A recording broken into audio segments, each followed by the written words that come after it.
something big is spooking residents. Multiple people have claimed to see a large furry animal trudging through the woods. I literally could see him from all the way over here. I started hearing it. It was very large, and it was running so fast. Your source for campers in Taos County. The Sheriff's Office is sharing safety tips on social media to protect yourself from Bigfoot. I saw something out of the corner of my eye off the side of the road in a culvert. It's not like a bear, and it wasn't like a coyote. I've never seen anything like that. No details, just big, like 10-foot cone, big thing. I freaked out, hit in the leg. I don't think it registered what it was. What's the likelihood that there are big animals that have gone undetected by scientists and by trained observers? How's everybody doing tonight? Thank you for tuning in to this Wednesday's Underground Live. Tonight we got a guest coming on from Maine. He had a pretty wild encounter while with some friends camping, and we'll let him get into it. But he had uploaded 2 videos to his to his YouTube. And I don't know if me and him were talking about the same tree being pushed over or broken. I seen one that I don't think that's the one he's talking about, but the one I seen looked like it had been broken too. Pretty wild. And there was also tracks. It appeared there were, I seen 2 different sets, right? There was a little one and a big one. I don't know if he thought maybe there were a couple. Anyways, we'll get into that with him. Maine's always interested me. I was friends with a guy named Bill Brock who did a lot of Bigfooting up there, and he investigated the Turner, Maine video. He was there before Finding Bigfoot was, and he also did an investigation into the Durham gorilla. And if I remember correctly, I'm pretty sure I do. The gorilla, there was like, I think a whole school bus full of children saw this thing, so pretty wild. Anytime you can have a whole school bus full of kids see one in the daytime. But Maine's just it's a really isolated place. There's not a lot of people that live out there, and the Bigfooting would be hard there because of the terrain, for sure. Once again, that's why I think the South is kind of the premier location for Bigfooting, because you don't have these elevation changes and you can close the distance pretty quickly, right? But that doesn't mean I don't think that Bigfoot are in Maine, because I absolutely do. I just think it's harder to find them, harder to get around them because of the terrain. Okay, so next thing, that first order of business I want to get into, I've talked about this already. I am interviewing Robert from Cabin in the Woods podcast. Submit your question. Members, submit your questions. Good reason to become a member, because you're going to get to ask guys like this at an interview questions ahead of time. The one with Robert will be a pre-recorded interview. And I just want to know what some of y'all's questions are. I didn't really want to, like, our times lining up too, because we're on different parts of the country. A live's not going to work out, but I'm going to get y'all to ask some questions, at least the members, if you got anything on your mind. I know a lot of y'all watch his show. Good show. He's got a huge following, pretty quick. And, I want to talk to him about that, how he did that. 'Cause lay some knowledge on a brother, you know what I mean? Help a brother out. But anyways, Expedition appears to be sold out. We got one guy I'm talking to Friday, and that'll be it. It was funny. After the last show, and I mentioned there was one spot left. Like immediately after I got off the show, some guy canceled, so 2 spots became available, and then the next day, some guy texted me. He's like, "Yo, I want to add 2 more spots." So worked out. We are planning the next expedition, going to be in the summertime. How many people would be interested in like the LBL? Right? You know, go look for some dog man and hope we don't find nothing. Pray we don't find nothing. That'll be the only expedition I go on there. I'm like, I hope we don't find anything. I don't want to run into this. But anyways, outside of that, members, hope y'all enjoyed Journey to the Leaf. Started breaking down 2 new films I'm going to be doing this year. I may not do both of them this year. Like I got this Cheesy Pond Wild Man thing I'm doing, and then I got this Bluff Creek thing I'm doing. I got to decide which one I'm going to do first. Probably going to be the Cheesy Pond Wild Man, but I'd like to be in Bluff Creek in October to see if we can recreate that. However, that's a bigger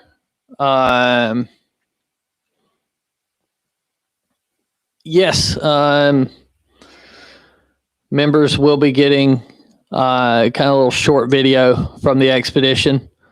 Just kind of detail what's going on, you know, how everybody's time's going and stuff like that. But yeah, I'm just wondering whether the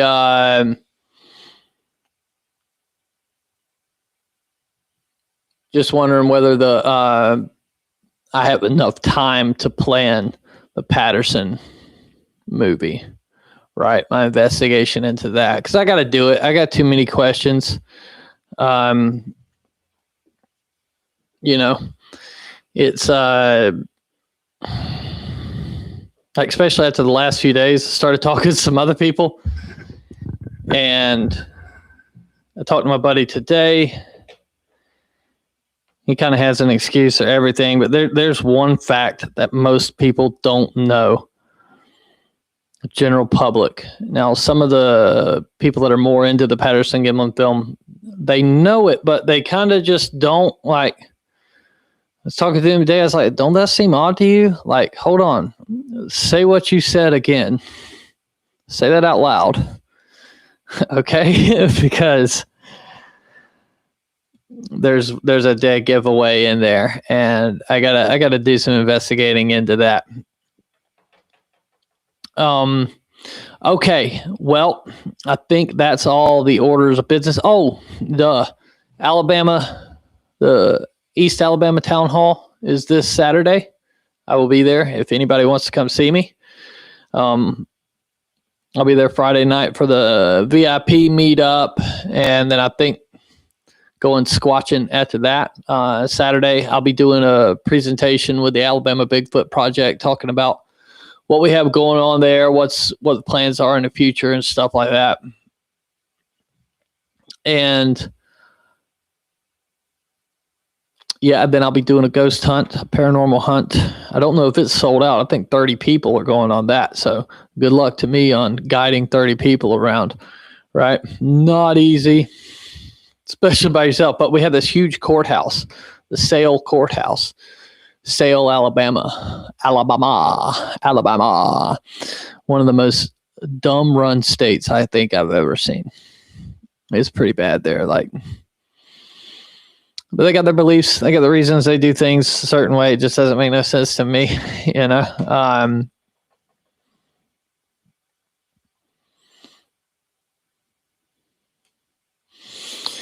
But let's go ahead and get into it. Let's go ahead and bring our guest on. You want to bring our guest on? We'll open the lines tonight as well and let y'all call in and ask some questions. So let's go ahead and bring Chris on. Chris is from Maine.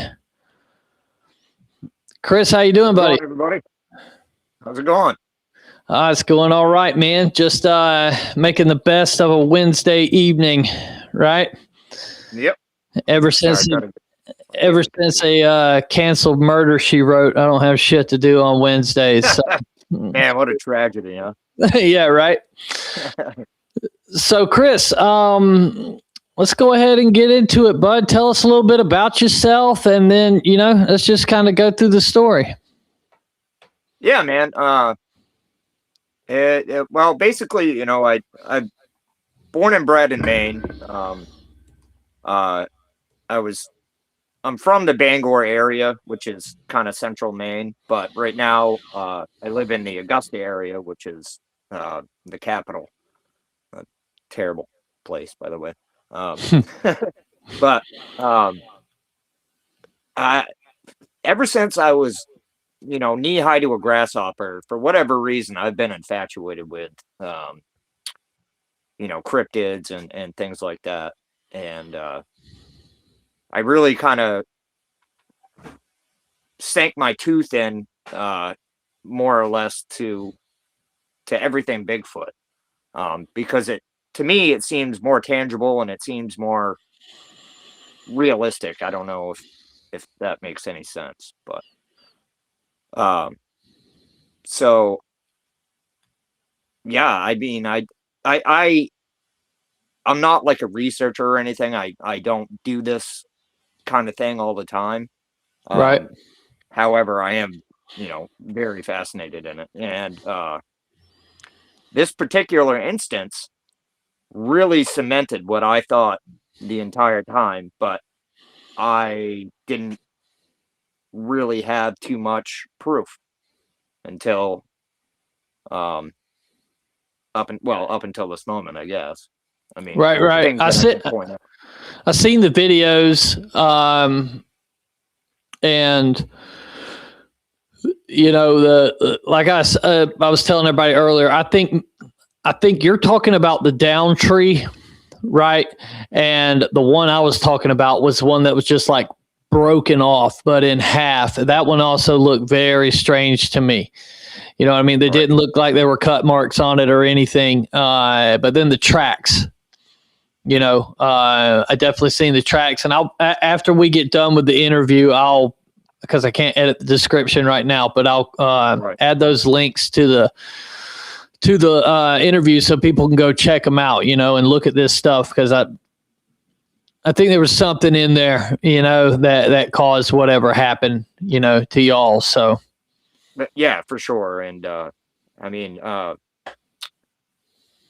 man, I nobody who was there can describe it. It literally doesn't make any sense. The only thing that I can say is there were clear footprints that were next to the tree. And I'll explain what tree I was talking about, because I was walking uphill during the video, and there were like 2 or 3 down trees, clearly really old. But I think it was like maybe the 3rd tree I came across where you could tell it was fresh. I mean, it was, bright white or yellow, whatever you want to call it, inside. And it had to have been that tree. Right. Well, go ahead and tell them about what happened. Tell them what y'all were doing up there and all that, and kind of walk us into the story. Sure. So, it was me and my cousin and his wife and a friend of theirs, and we planned a trip to Somerset County, where this campsite is on. It's called Little Indian Pond, and if anybody can look at the map, it's not a big area, but it's beautiful. And along the main road, there's I'm sorry. This was last year, by the way, in July. Along the main road, as you're pulling up to this place, there's, I think, 3, maybe 4 campsites, and they're probably about, I don't know, 100 or 200 yards apart, all on the same side. On the other side of the lake, it's just woods and a really, really steep hill, and you'll see that if you watch the video. And so we get there, we set up camp, everything's going normal, just shooting the shit, having some beers, what have you, fires, whatever. And I can't remember exactly what day this happened on. We were there for 4 days. I'm pretty sure it was either really late day 2 or day 3. I think it might have been day 3. And we were sitting by the pond, like where the boat launch is, where you put your canoes in and stuff. And we're sitting there talking about, what our adventures are going to be that day. There's a place called Moxie Falls that's a tourist attraction. So we were talking about going there. Excuse me.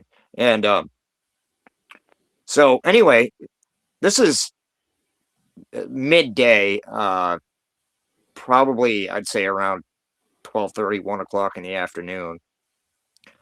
Clear, crystal blue skies, no wind. And honestly, it took me a little while to think about this aspect, but thinking back on it, it was pretty dead quiet. And so we're, like I said, we're sitting on the edge talking about what we're gonna do, and all of a sudden, on the other side of the pond, we hear a tree come down, and it wasn't.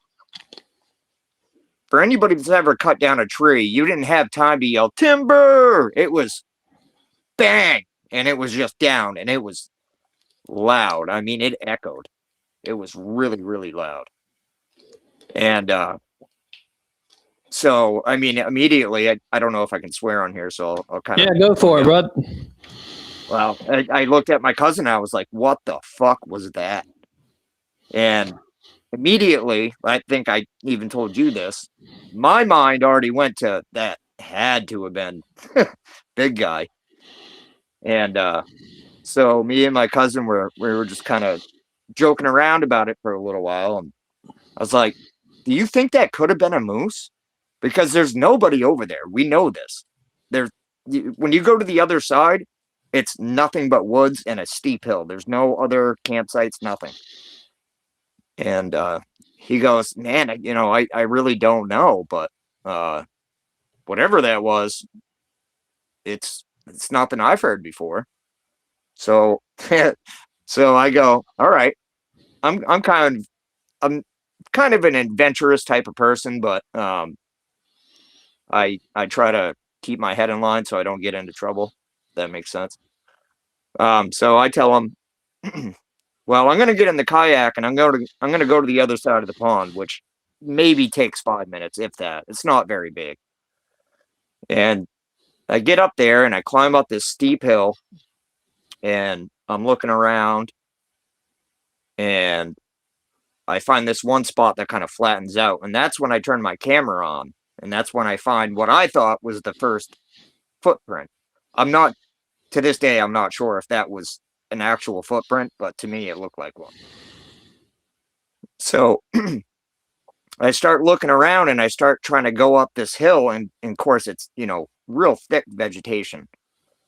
And I come across this one tree that's uprooted, and I knew that wasn't right because it looked old.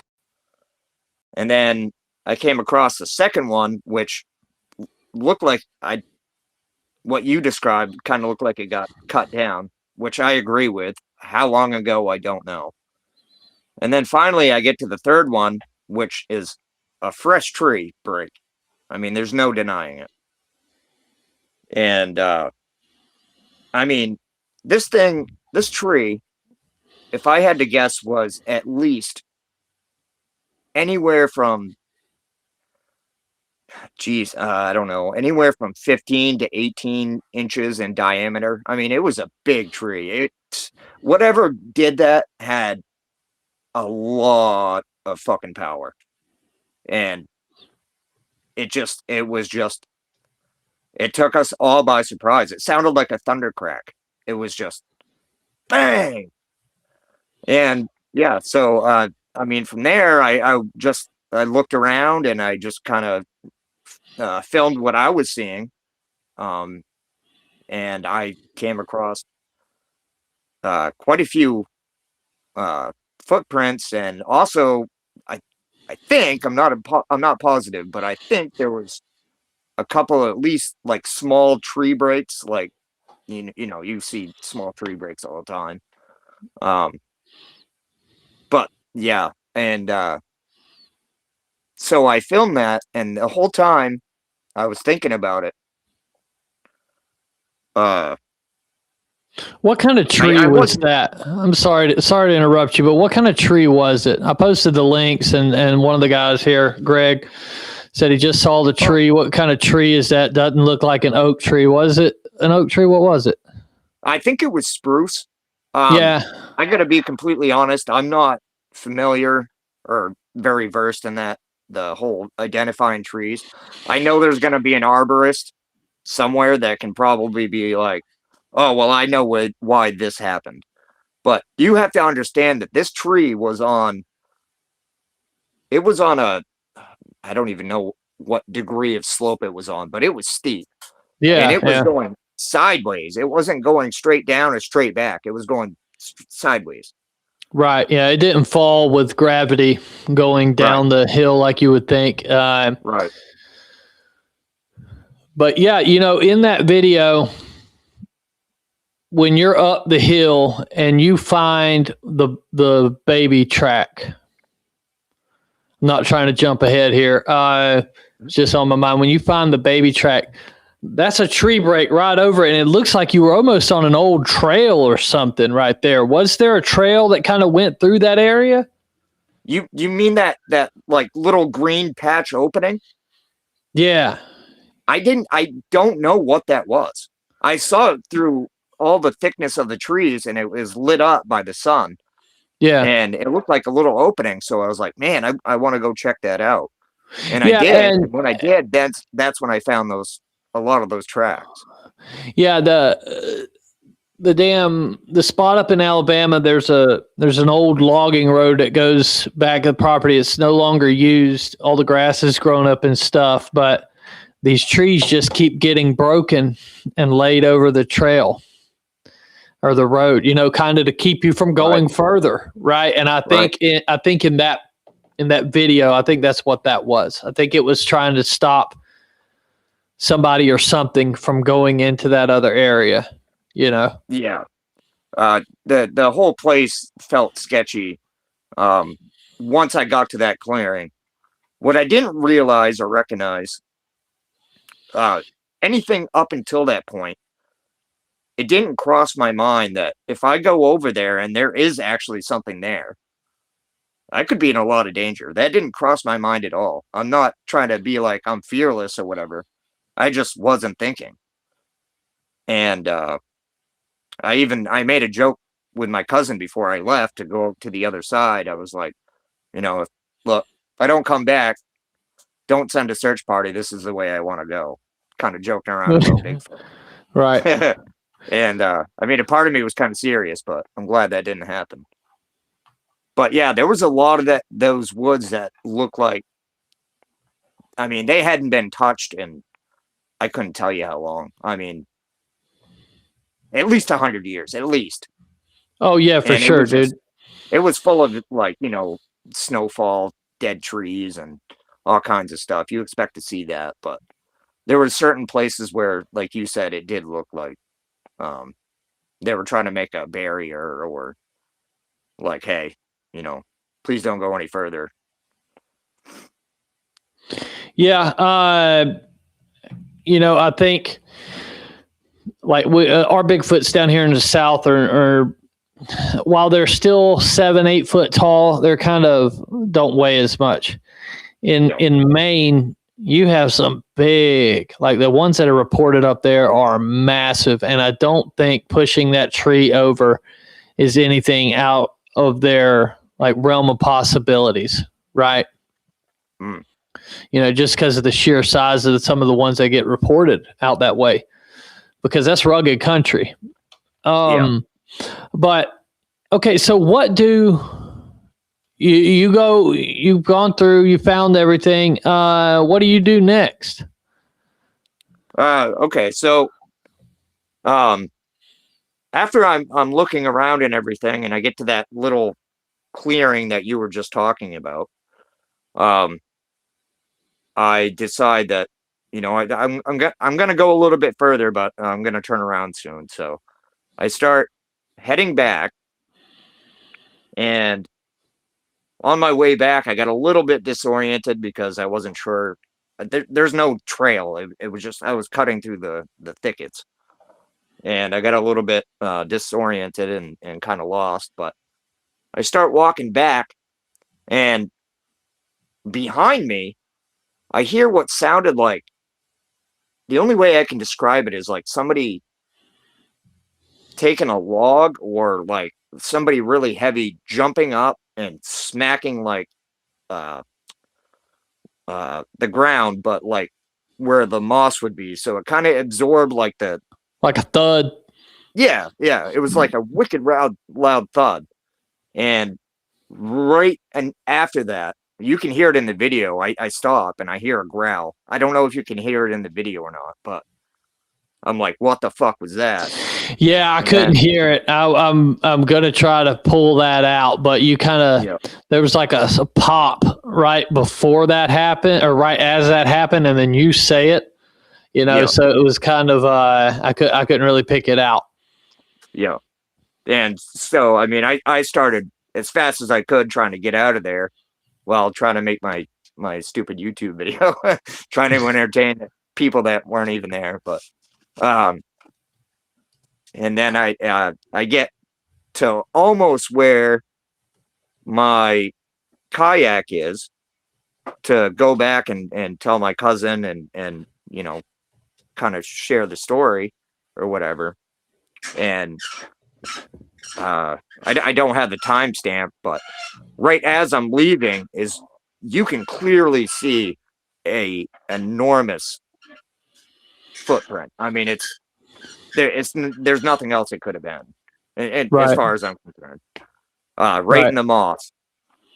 So I get to my kayak, I go across the pond, I go to my cousin, and I show him what I videotaped, and I was like, I wasn't expecting to find any of this. I was just going out there on a whim, kind of on a joke, but not really, because I believe in it. And this is what I found. And he was like, holy crap, man.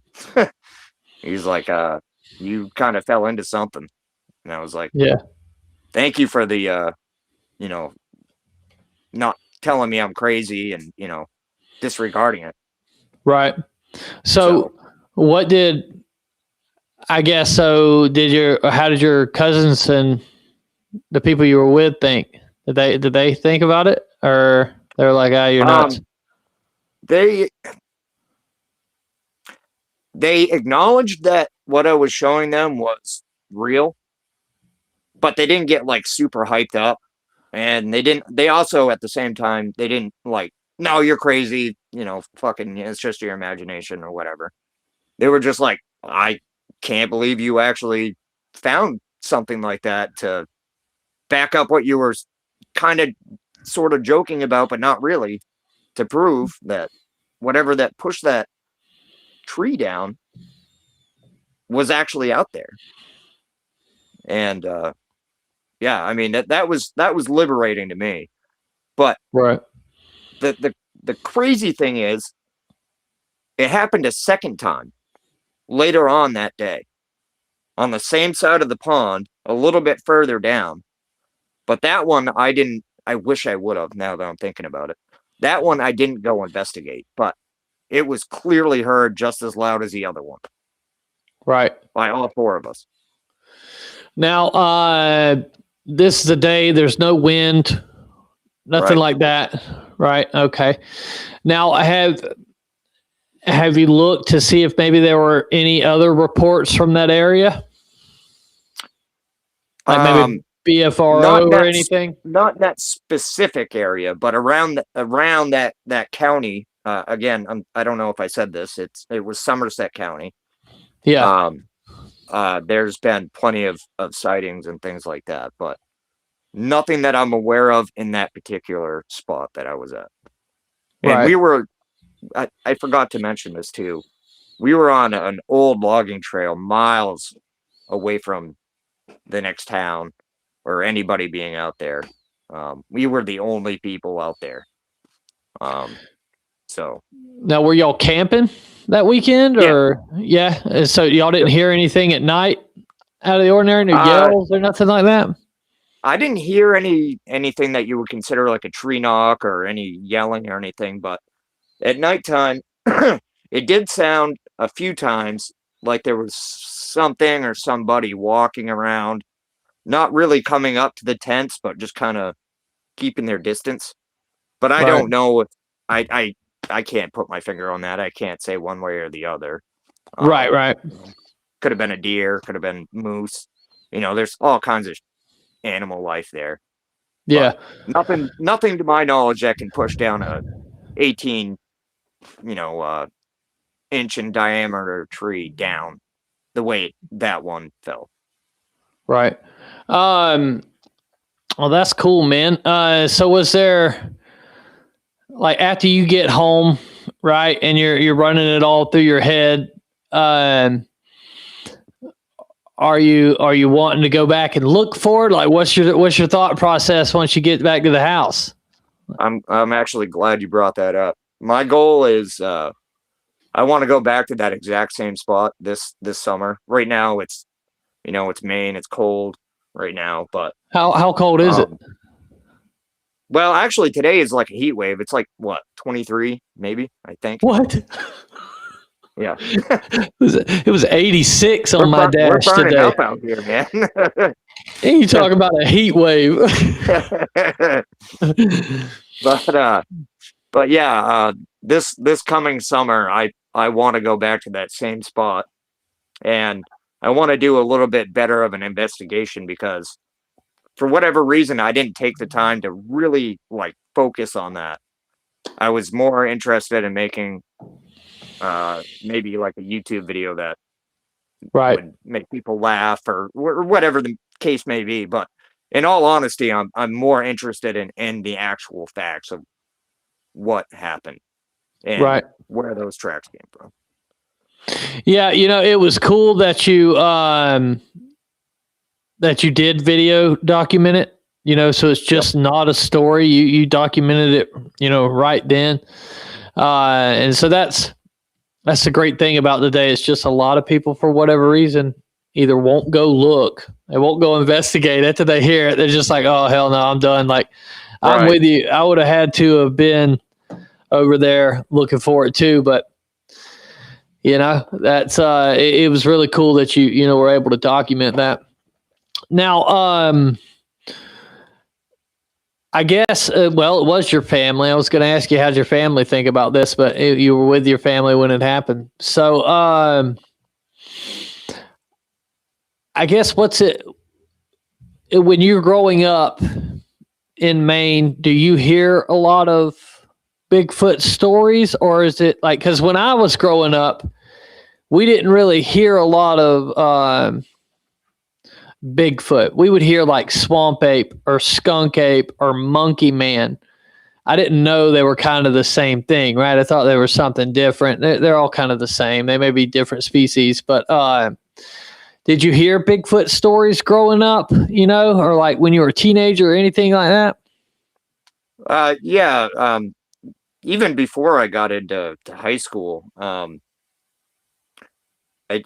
wouldn't say that I necessarily like had people coming up to me, family or whoever saying, well, there's Bigfoot in the woods and we know this and that. It was mostly, to me, brought on by books and TV shows. And in fact, I think the first vocalization I ever heard, which really turned me on, I think I was watching Monster Quest at a very, very young age, and it scared the shit out of me, and I kind of tuned it out a little bit. But no, to answer your question, I mean, the local tribes, the Penobscot and Micmac are pretty local tribes around here. They describe what they call a Wendigo. I don't know if I'm pronouncing that correctly. Yeah, that's it. But to me, I don't know the difference between those two, but that's kind of what got me hook, line, and sinker. for kind of liking this and really trying to pursue verification that I'm not going crazy and I don't fall into a category of people that are. Well, Even though I anytime, don't really care. yeah, anytime you mention this stuff, you just got in lines. All you did, bro. You know what I mean? There ain't no getting away from it. I'm ready for it. I'm not scared. Yeah. And I will second that. Like when I was young watching Monster Quest, that shit had me, I was a little bit more aware when I went in the woods the next time. Yeah. So now when you said they talked about Wendigo, are they talking about the typical Wendigo, or are they talking about like something that's like a Bigfoot creature? Because over and around like Minnesota and stuff, the Wendigo is like this huge being with like antlers and stuff like that. See, this is where I kind of get confused because I've heard both sides of the story. One being it's a cannibalized, wild man, just going nuts. And the other one, which you just said, is, a great big, almost Bigfoot-like creature that sometimes has horns, but is really, really vicious. So I don't really know. In my mind, I tend to lean towards the big creature that is, just bottom line scary. Right. Instead of just a random naked person going around eating people. Yeah. I mean, it's Maine. We see that every day. Yeah, no doubt. Well, y'all did have the hermit. That guy was up there. That was wild.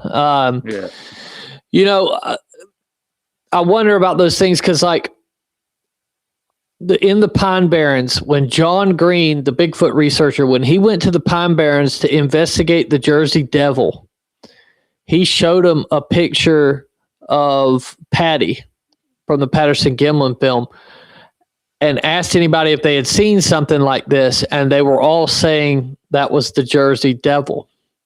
Right. Which was a Bigfoot, but that place, that place is awesome. It's different than Maine, but the Pine Barrens are so cool, Well, I know we talked earlier about you had some other stories. Yeah. Yeah. Some paranormal and some UFOs or UAP, whatever you want to call them, actually continuing to this day currently. Maine is a hot spot for like UAPs. I know that there was some show or a movie this guy made about abductions in Maine in like the Northeast, I guess, and it was really really good. My buddy Bill worked on it, but yeah, man, if you want to get into kind of some of that stuff, and then we'll open up the line, see if anybody wants to call in and ask some questions. Sure. I'll try to be as quick as I can. No, take your time, bud. Take your time. So my earliest recollection, and my middle brother and my older brother both have witnessed this. I can't say if my dad did or my mom did because I don't remember, but my earliest recollection to anything kind of paranormal happened while I was living in a small town called Glenburn, which is right outside of Bangor. And we lived on this dirt road, and you go to the end of it and it's just a dead end. There's a river that goes across, and that's it. For miles, and then it's just wilderness. But we would go down there all the time just to fish and climb trees, whatever. But we would literally hear like what sounded like ceremonial like Indian drum beats, almost like you ever seen the movie Jumanji, like the first one, when he's like, he starts hearing that like tribal kind of pounding? Yeah. We would hear that, but we wouldn't just hear it down by the river. We would hear it all the way up by our house, which is at least a half a mile, if not further. So, I mean, that was kind of weird. I was told, I don't know if my brothers were, but I was told that there's a trail that runs down by the river that we used to follow all the time. And onto the left side, there was a big, big oak tree that stood by itself. And I don't remember where I heard this, but somebody told me that there used to be like, I don't know if it was indigenous or if it was like witchcraft ceremonies that they used to hold around that tree. But there was like a little stone wall almost built around it. And it was kind of odd. And that sound, it's hard to imagine, but it was almost like you could hear it, but you could almost hear it in your chest as well. Right. That was the first thing that really kind of pops out as far as that. Continuing on to like current day, where I live here, I live in an old, I guess you'd call it a farmhouse. Yeah, that's what it is. Now, hey, let me stop you real quick. This guy Danny brought up an interesting question. Could it have been echoes from actual native tribes in the area, maybe doing ceremonies? Are there any tribes in the area that still kind of do that stuff? I don't think so, because we were like the last house, and we knew that those woods like the back of our house. We would go hunting down there all the time. Right. We never saw any signs of things like that, or like what I was just telling you about ceremony. We never saw signs of people being around there. Now, could they have been further away? Like, do you know? I guess I'm asking, do you know of any reservations or anything that are in the area? The closest reservation to where I was, as far as I know, would have been in Old Town, which is quite a ways away from me. It's possible that the sound reverberated that far. I'm not going to say it's not possible, but right. Okay. Well, yeah. Just kind of one of those things. It was like, I don't know. And it would only happen like once in a great while. It wasn't like, every day, all day, but. Right. Okay. So I didn't mean to interrupt you. I just that guy asked that question, so I wanted to ask. Okay. So where were you? Okay. So currently, what I wanted to tell you, speaking of the paranormal or ghosts, I live in an old farmhouse. Wow, that was hard to spit out. I live in an old farmhouse, and it's not unusual at all. It's a 2-story building, and we don't go to the top. We don't go to the second story. It's all storage and all the things that my grandparents left behind. We don't go up there, and almost weekly, at least, at a certain time, I don't know, I can't really put my finger on it, but you can hear what sounds like. It sounds like there's like a group of people up there arguing, but they're not like, it's like they're yelling, but they're not.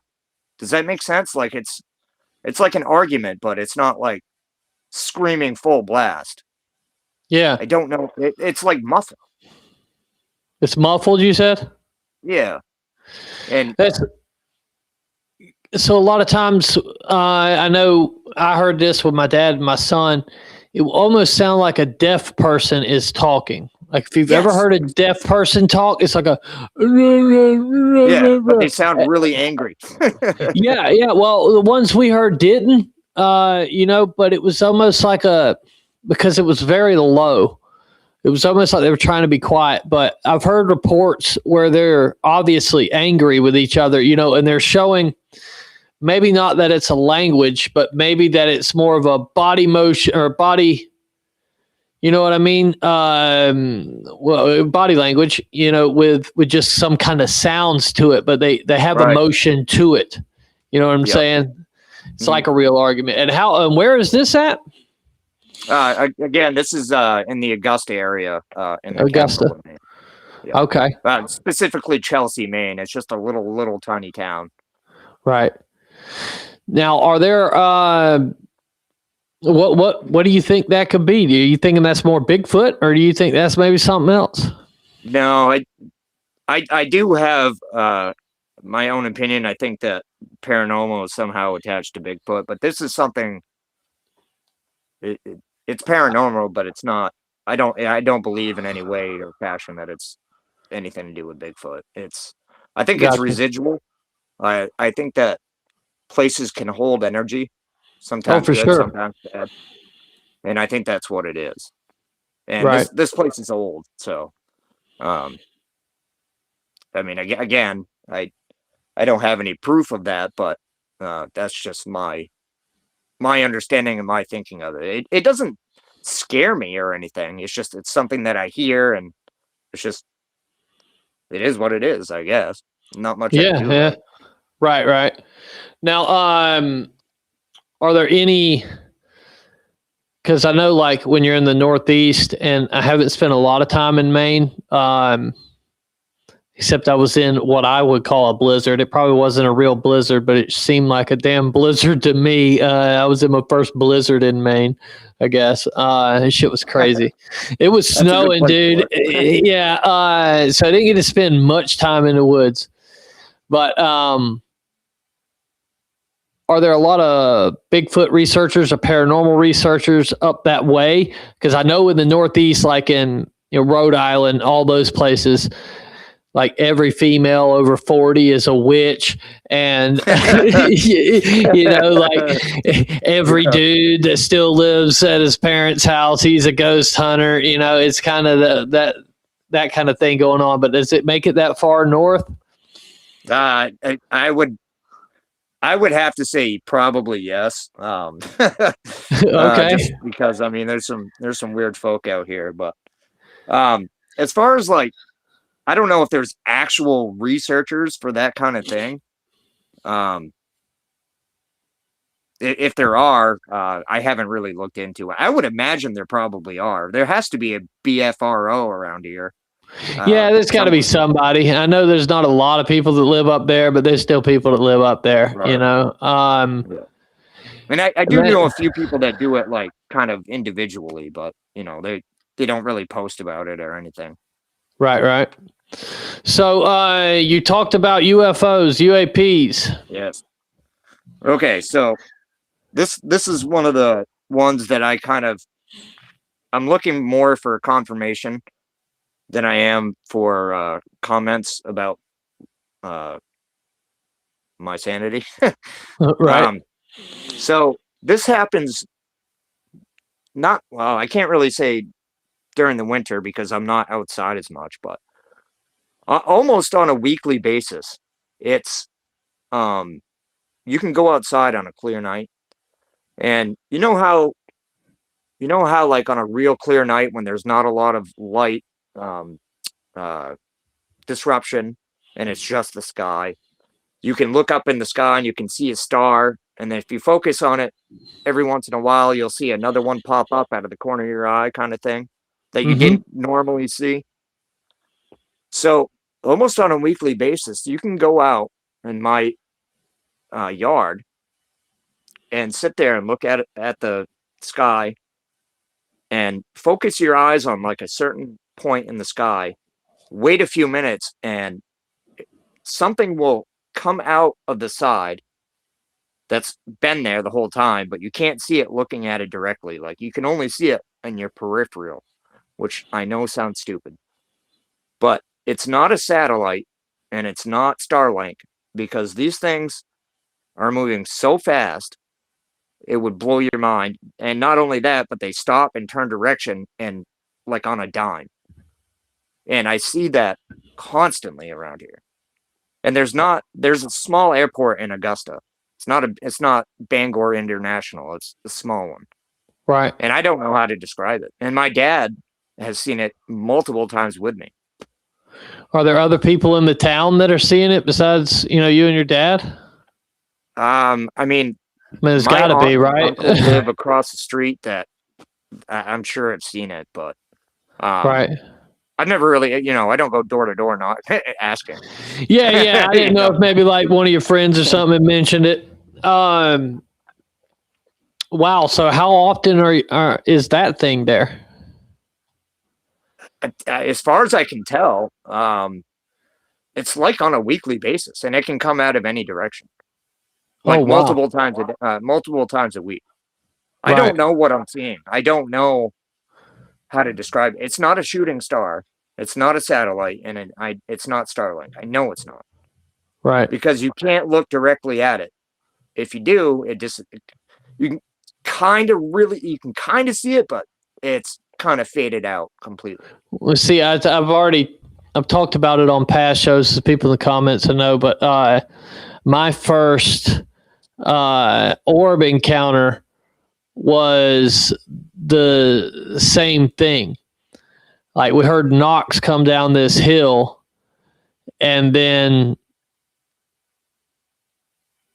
they stopped on the other side of the hill, and then this light appeared in between us. Now, if you look directly at it, the light wasn't there. But if you look forward, you could see it. Both of us could see it clearly sitting in between us, and then it went up out of the light. So that's almost exactly how it is. And I don't think I tried to judge it one day by distance, but it obviously I can't standing on the ground. But it appears like it's farther away than the stars, but it's not, because if you're looking at it and you see it traveling, the distance between one star and another, it seems like nothing to it, which I don't know how to explain that. I know like different, distances make things harder to judge, but I know what I'm seeing isn't normal. Right. Especially where they stop and like go a completely different direction randomly. Yeah. And you'll see them at 2 at a time sometimes. Oh, okay. And how long's that been going on? I know you said it's almost weekly, but how long's that been happening? Honestly, I've noticed it within the last 3 years. I don't know if it's been going on longer than that, but I've really been paying attention to it in those years. I would assume that it's been going on, for quite a while, but I couldn't tell you because I don't want to, say something that I don't believe is true. Right. Yeah. Hey, you never know, man. Maine, there's not a lot of people there. And if you look back at like Bob Lazar's story, they do their tests where there ain't a lot of people. Yeah. Yeah. For sure. And that's if it's government. I believe probably most of this stuff now that we're seeing is government, if it hasn't always been the government, they've got some technology from somewhere, and they're the ones flying around scaring the mess out of everybody. I think it is now, but I kind of wonder about like a while ago, like back in the 50s and early 40s, 30s, whatever.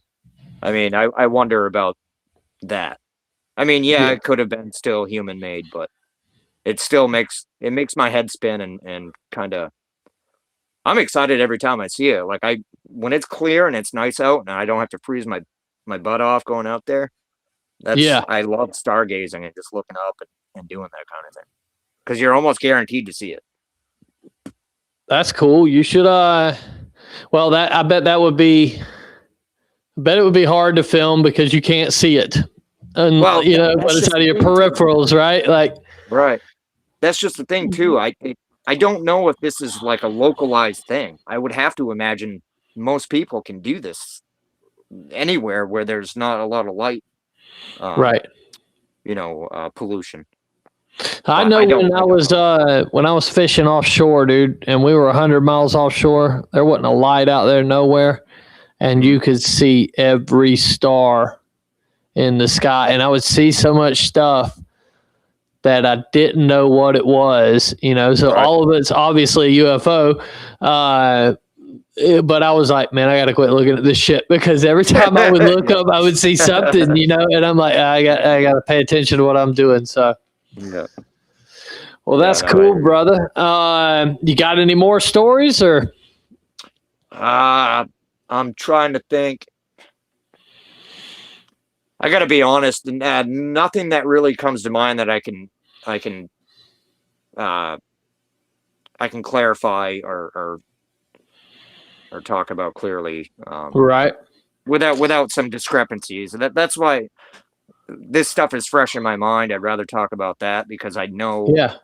I know the details. I'm sure there's other stuff that has happened, but at the moment, I can't put my finger on one right now. Hell yeah.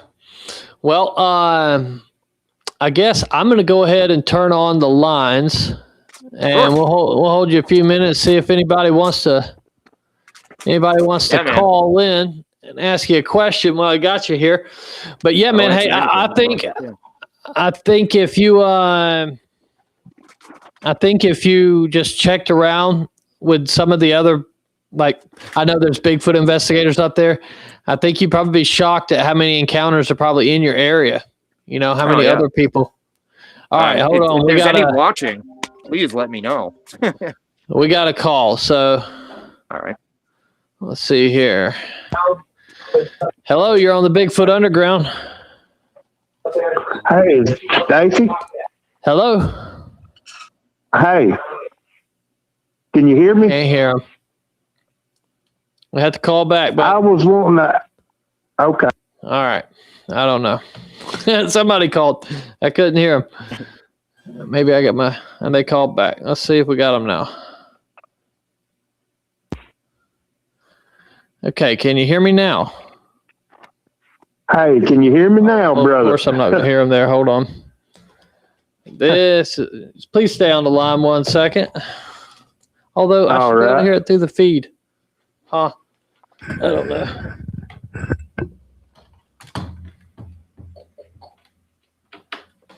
Are you there?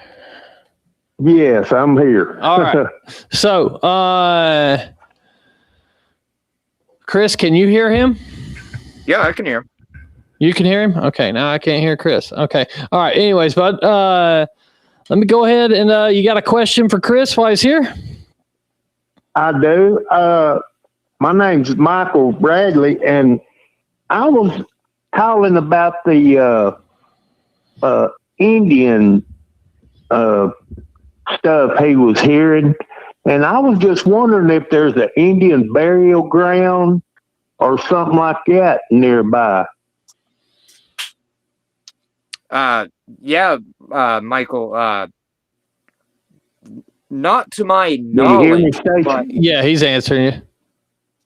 Not to my knowledge, hear but that's what me and my brothers and everybody else that heard that thought. And it very, very well could be. I don't know. I haven't lived there now since I was like a young teenager. I don't know if that is still going on, but I know that we heard it for a long time. And I would have to think, yeah, it probably is something like that. Okay. So yeah, he's saying, I don't know if you heard him there, Michael, but he's saying he thinks there is a Indian burial ground around there, but he's not actually, he's not sure. I was sitting here thinking when you was telling me that, I can't remember who it was, but somebody had. Are you there? Yeah, I'm here. Okay. What I was going to say was, I don't know if when he was talking about that Indian echoes and stuff, I was thinking, maybe it could be paranormal from like residual and stuff. But I had watched something, I can't remember who it was, but they done a drawing of Bigfoot, and when they removed, all the facial hair and everything, they said it looked just like an Indian. And every time I hear anything with Bigfoot, there's a lot of Indian lore around it, you know. Sure is. Now they were. But anyway, I was just wanting to find that out, Stacy. Y'all have a good night, and Chris, you just good luck with everything you got going on there, buddy. Hey, buddy, man, I appreciate your call, man. Yes, sir, man. Bye-bye. Bye-bye. Okay, so I got to figure out this whole call-in thing because they're not coming through the feed, I guess. I don't know. Did anybody in the comments, did y'all hear? Or you could hear him, right? I could hear him, yeah. Okay, cool. All right, so that's what it is. I don't know. He couldn't hear you. I don't know how that works out. maybe on his end it didn't come through because there's not a mic. I'm trying to do the tech issues in my mind right now. Anyways, yeah, I bet, those drums you probably heard, may have been something paranormal, and because that's a good way. Like, I know people look for haunted houses when they're ghost hunting. They want to go to a haunted house, but the woods are haunted too, bro. Yeah, no, for sure. And like I said, I mean, I don't remember if this happened like on a certain day throughout the month or year or whatever. I just remember hearing it randomly, and It could have been on a full moon. It could have been, last Tuesday. I don't friggin' know, but we did hear it, and so I don't really know how to explain it. Yeah. Something else. Well, cool, brother. Listen, I've done kept you an hour, and I appreciate it. Appreciate you coming on and talking to us, dude. And, just kind of keep us informed on what's going on. Let me know. You've got my contact. So when you go back out this summer, how many months do y'all have for summer? 2, 3? Not enough. Yeah, it's probably maybe 4.5, give or take. Oh, okay. Maybe. A little bit longer than I thought. I'm giving it a little grace because I'm kind of pissed off right now about the winter. And what months is that? Well, in Maine, they say there's only 2 seasons. It's winter and getting ready for winter. So, right. But legitimately, I mean, October until late March, maybe mid-April. Right on. Give or take. Well, cool, brother. Well, yeah, when you go back out, if you find anything or hear anything, let me know, bro. Yeah. Dude, I appreciate you letting me tell my story, and hopefully somebody can answer some of the questions that I have. But man, I just the fact that you didn't have to use the thumbnail that you showed me yesterday. I appreciate that. We won't mention what that was, but we'll let humor. That one go. All right, buddy. Yeah, brother. Thank you very much. Yeah, man. You have a good night, dude. Yeah, you too. I had a good time. Thank you very much. All Take right, care, buddy. Stacy. Bye-bye. All right, everybody. That was Chris. Okay, so until I can get this, I wanted to take more calls, but that one call was kind of a disaster. He couldn't hear Chris. I don't know why it's over, but the show's not ending. The show's not ending. I'm going to take some calls now. The interview's just over with, right? So the next hour, I'll go ahead and take some calls if anybody's here and anybody wants to talk. Maybe y'all have had a Bigfoot encounter. Turn the lines back on now. But yeah, y'all feel free to call up if y'all had something y'all want to talk about. Maybe y'all have experienced some stuff like Chris hearing the drums. That was pretty wild, So we just kind of leave the lines of it, see where it goes. But yeah, that y'all should really. I'll put the links to his videos in the description once the video's over with. I can't edit the description right now, so y'all can go check it out. But I really, strongly urge y'all to go check it out because the tree he's talking to is kind of big, right? It's kind of crazy that happened, and he's kind of crazy for riding out in a kayak to go look for where that noise come from. Like, there's not many people. It's like, oh wow, That's some Bigfoot sounding shit. Let me get in this kayak and roll over there by myself and check it out. Because, dude, the moose in Maine will kill you. They are massive. They are no joke. It is definitely a threat there. But yeah, anybody got a call? Maybe you're from Maine or you've had a similar story. 850-695-0522. Hell, even if it ain't a similar story, and you just want to talk about what kind of Speedo you're buying for this summer to hit the pool with. I know everybody's working on their Speedo bodies. I'm not. Just let that be known, Once again, okay, here we go. Got a call. Newport, Washington. You're on the Bigfoot Underground. Who am I speaking with? The Skitter operator. What up, brother? Oh, not a whole lot, but a little bit. Yeah? Well, what's good? Yeah, I was, just something else popped into my head from when I was little that was weird. You know how this stuff goes. You kind of put two and two together and stuff starts making sense, and then more stuff pieces of the puzzle, Right. Well, I just recalled here a couple of weeks ago that when I was, I told you about spearing the suckers in the creek and throwing them on the bank and they all disappearing at night before. Mm-hmm. Well, before that, I think it was a year before that, me and my buddy went fishing. We went to walk down the creek fishing. When we got to the main river, we crossed the bridge, across the river, and went up to a spring on the other side of the river and was fishing in this big spring. And there's an old 2-story house that was collapsed, long time. And we went, kids, you got to go snooping. So we went in there, and in the bottom of that, downstairs of that house in the corner was a great big old nest. And God, it stink. I remember telling my buddy, God, there's a bear been standing here. Boy, does he stink. Let's get out of here. It was really creepy, because we figured it was a haunted house, Right. But that no bear's going to carry that much sticks and pine needles into a building like that. No, definitely not.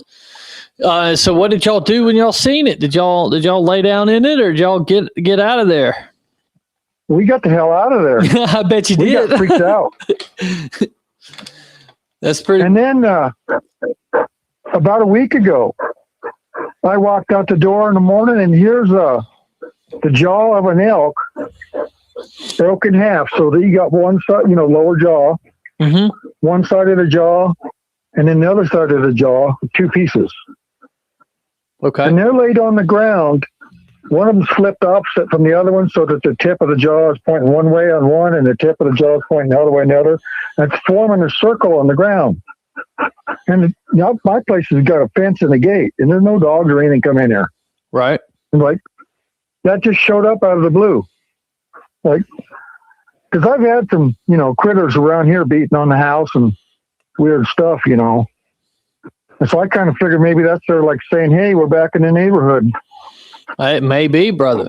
They may be bringing you something. I learned a whole lot about raccoons because I have raccoons the other day, and they can remember your face and remember who was nice to them and remember who fed them and stuff like that for a very long time. And I know raccoons are not Bigfoots, but I am sure if a raccoon can remember your face as smart as Sasquatches are, maybe they come back in and they just want to let you know, hey, we're here, dude. Throw us out some scraps or something. Well, I think they're a lot smarter. Animals in general, a lot smarter than people want to give them credit for. 100%. It's like maybe even fish. Who knows? Yeah, man, that's another thing, right? I know people think fish are dumb, but how do we really know this, right? They seem to be doing all right to be as dumb as they are. Well, as much as you and I both know about the subject, we don't know squat. 100%. The more you know, the more you realize there's a lot more to know than what you don't even have squat. Yeah, there's a lot. that I always tell people, I know enough to know that I don't know anything. And that's about it. I mean, when it boils down to it. But if you didn't know that, you wouldn't be able to learn like you can exactly. now. Because you're open.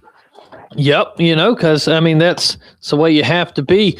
So hey, now that you think they're back, is there anything you'll do? I put an apple out there.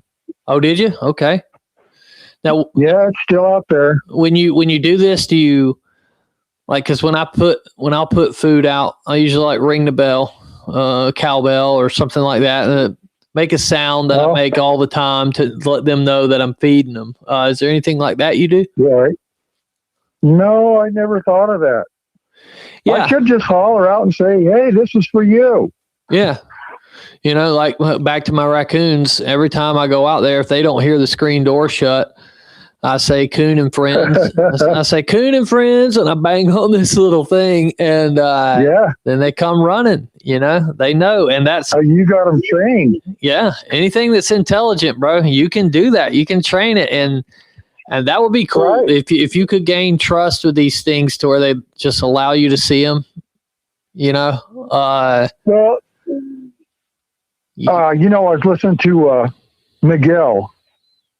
Before you came on. Yeah. And Miguel was saying, I think people are bored with me because I do the same thing all the time. And that's what gets them to come in. Yeah.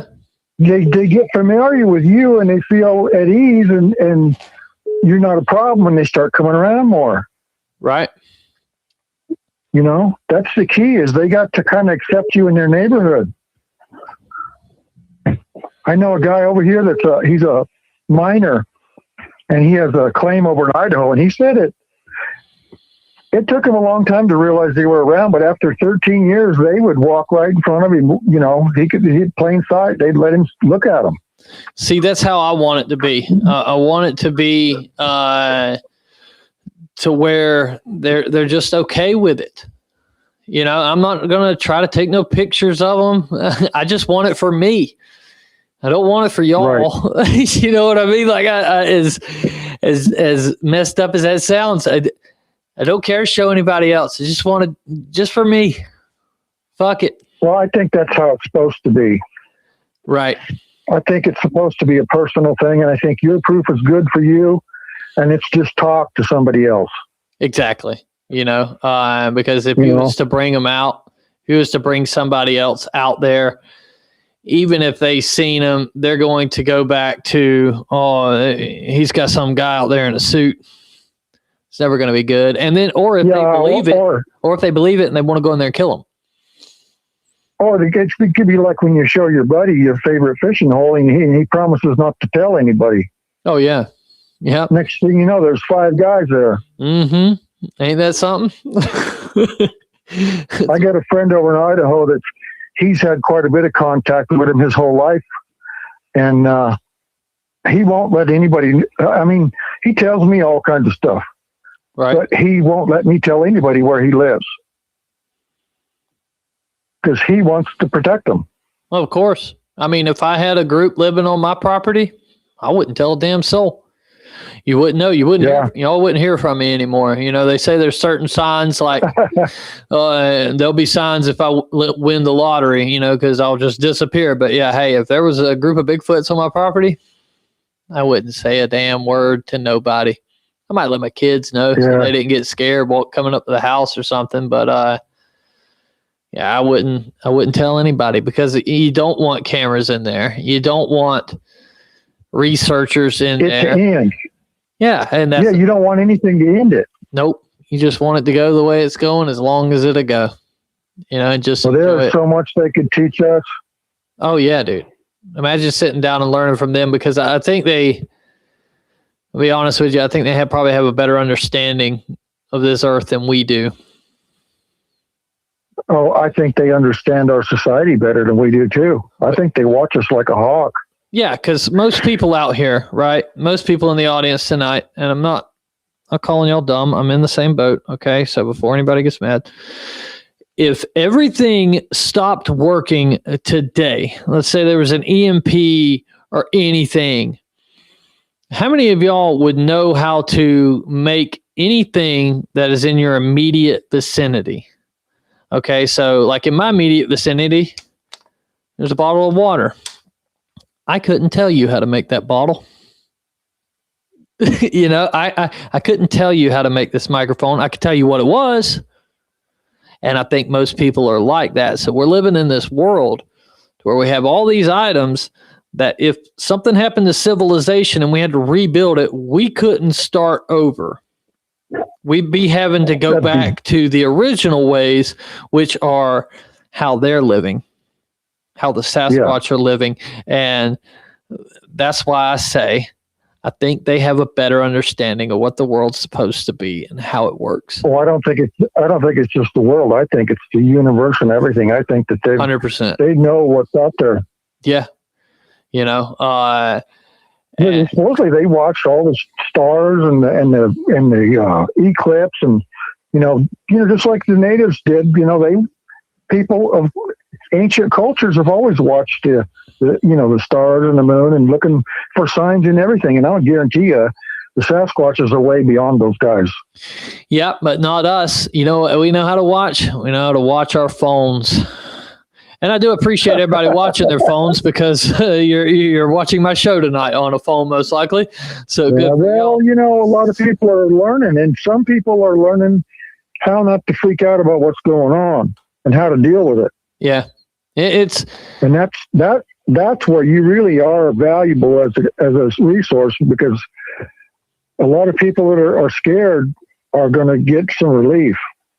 I hope so, man, because I know the time's coming soon. I feel because like Dogman encounters are increasing, UAP, so Bigfoot sightings, all this is continuing to ramp up, and I think there's a paradigm shift coming for our knowing of how the world exists. Especially with like CERN and the particle collider and stuff like that. I think everything's going to change before too long, and a lot of the people who are against the stuff, like skeptics, like, oh, portals can't be real, Bigfoot's, Dogmans, that can't be real, demons, that can't be real. I think when that stuff comes out and it's just there and you can't deny it, I hope they're able to accept it, and I hope it's not kind of like a Black Monday thing. Or like Orson Welles, when the War of the Worlds came out. War of the Worlds deal, yeah. A lot of people freaked. They freaked out. A lot of them killed themselves, man. And I hope that doesn't happen. I hope that when it comes out that it's a thing. There's going to be some. Yeah, there's, of course, statistically it's going to be some, but I hope when it does end up being a thing that the people are like, oh, okay, that made sense, and they don't lose their minds, because I'm afraid they're going to do it, because look what happened during COVID. COVID came out and everybody bought up all the toilet paper. Good. It's like, what, y'all think this respiratory virus is going to make you shit yourself? Like, what's going on? Why did y'all all buy the toilet paper? I still don't understand it. It seems like a hive mind thing that all these bots just went out and started snatching all this toilet paper. Crazy stuff. Well, hey, buddy, I appreciate the call, man. And I'm glad to hear that they may be back at your property, so. Well, I'll let you know if anything else weird comes along. Absolutely, buddy. Well, I'm here every Sunday and every Wednesday. I look forward to hearing from you. All righty. Talk to you later. All right, buddy. Good night. Wow, that was cool. I wish there was a jaw show up at my place. Okay, so I had a person call while he was calling, so we're going to call him back. Hopefully this isn't about an extended warranty. Calling Mary in Virginia.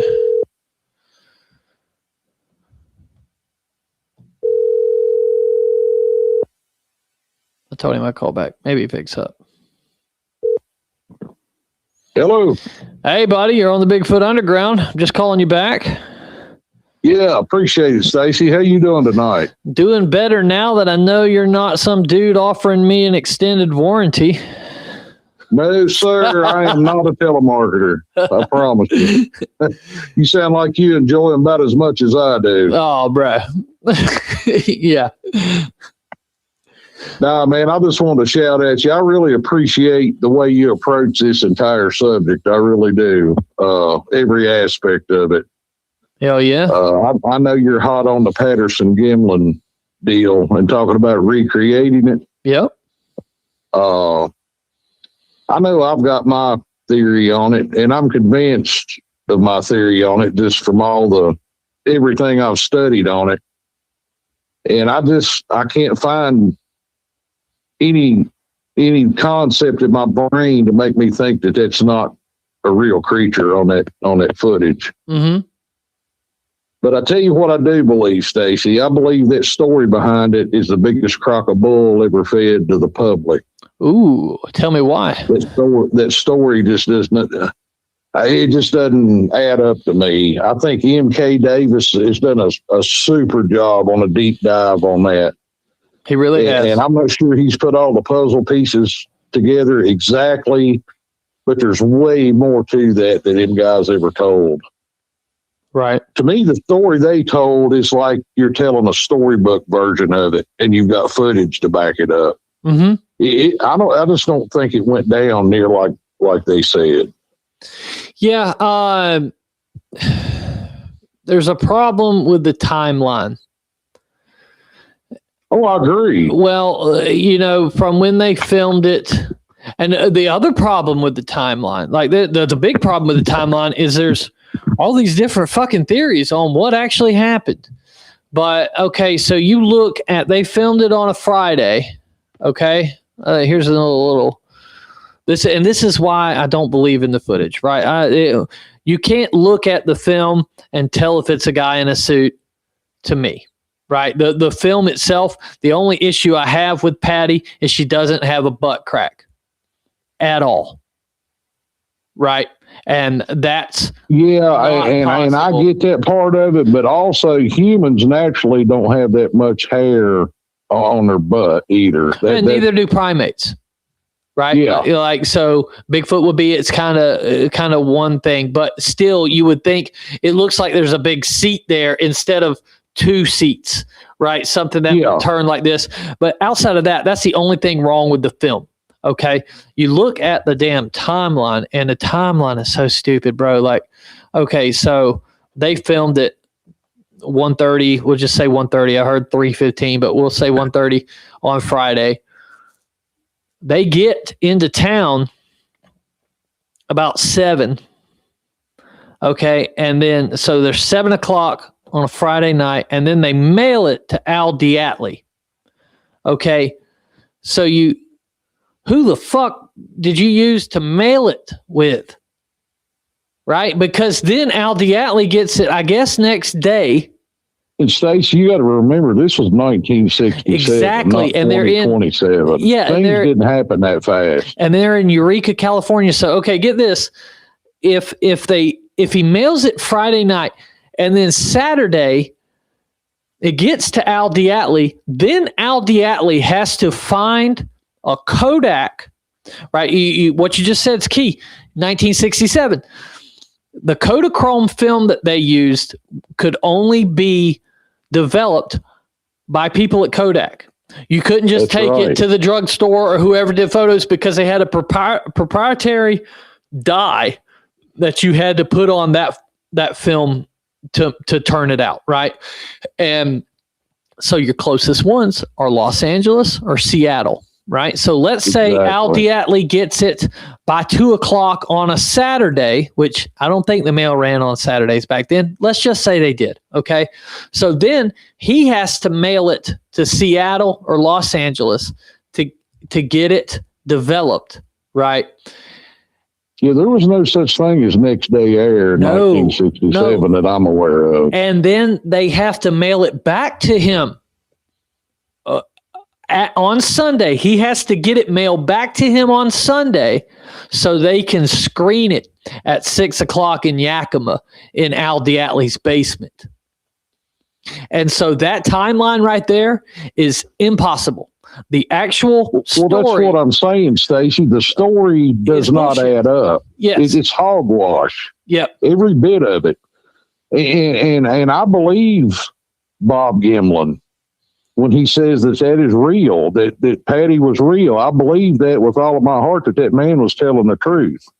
Right. But I think Bob and those guys had swore to one another that they were going to go with this story and it's the way it would be. And I think it's what happened. I really do. Yeah. Yeah. Cause I don't believe okay. So it's like my thing with the moon landing.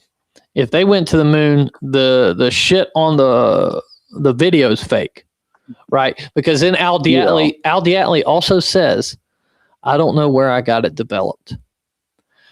Brother, answer me this about the moon landing, Stacy. If we went to the moon and jumped out of a spacecraft onto the moon, why have we not been back? There you go. They say we can't go back. They actually you know how hard Elon Musk is going at space travel and colonization? If we had the technology back when they did the moon landing, we would already have a base or something built on the moon. You can't. No. Yeah, I don't buy that. Yeah, crap. And they say they lost the. Here's the deal. Here's your coincidences or your tie between the Patty film and the moon landing. That's how you can tell they're both bullshit. Yeah. They lost the original footage. They don't know what happened to the moon landing footage. They don't know what happened to the first copy of the Patterson film. Brother, I still have the original copy of my dad's footage, and I'll always have that. Oh, absolutely. I'll never fucking lose it. And especially if we went to the moon, I would never lose that. Like, how did you lose it? How did you lose the first copy of the Patterson film? And I'm not only going to say that first copy of the Patterson film may not even have belonged to Roger Patterson, and he may not have filmed that. Hey. He may have obtained that footage. Right.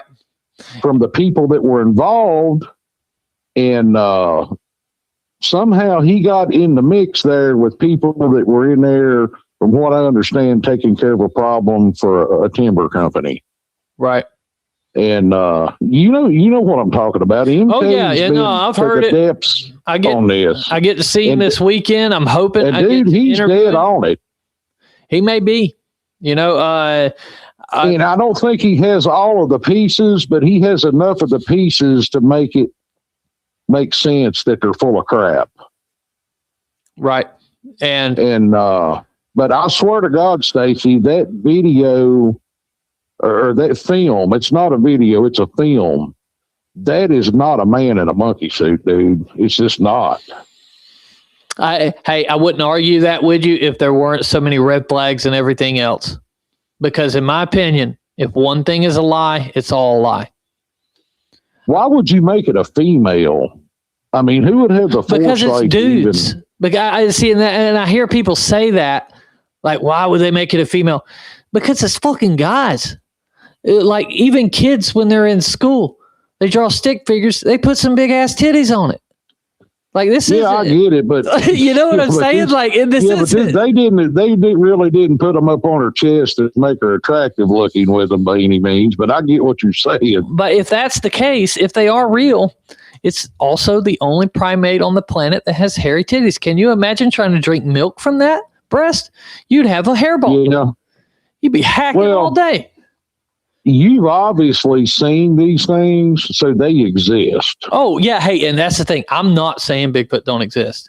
I'm saying the thing about it is that also gives it credibility to me because, and I believed in the Bigfoot subject for a long time. And I'll tell you why. I've always told people when it's been brought up, they're like, well, do you believe? I said, yeah, I'm firmly convinced. They said, have you ever seen one? I said, no, I can't say that I've outright laid my eyes on one and 100% could say that's what it was. Mm-hmm. I've had some freaky shit happen in the woods hunting.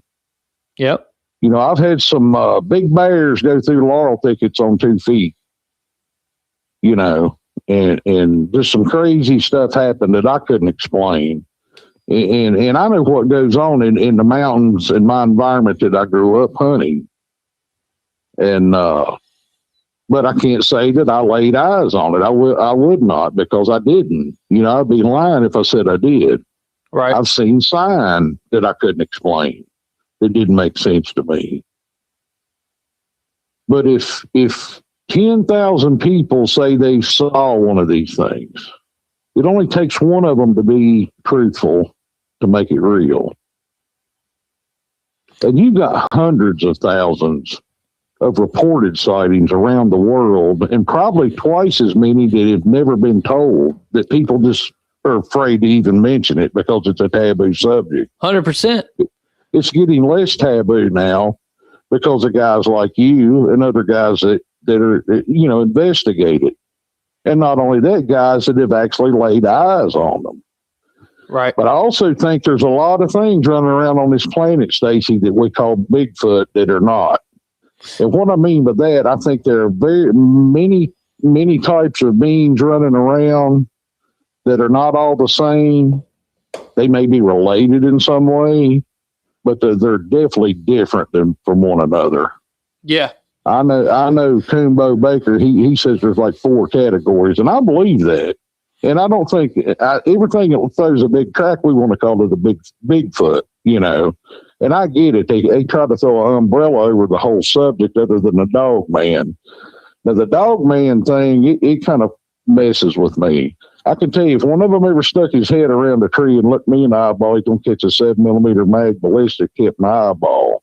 That is something I would put down in a heartbeat. Yeah. Hey, yeah, I'm going to be honest with you. I hope everybody's lying about that. But yeah, me too, because that's, but that would wreck me, because when I encounter that joker, it's going to be him or me.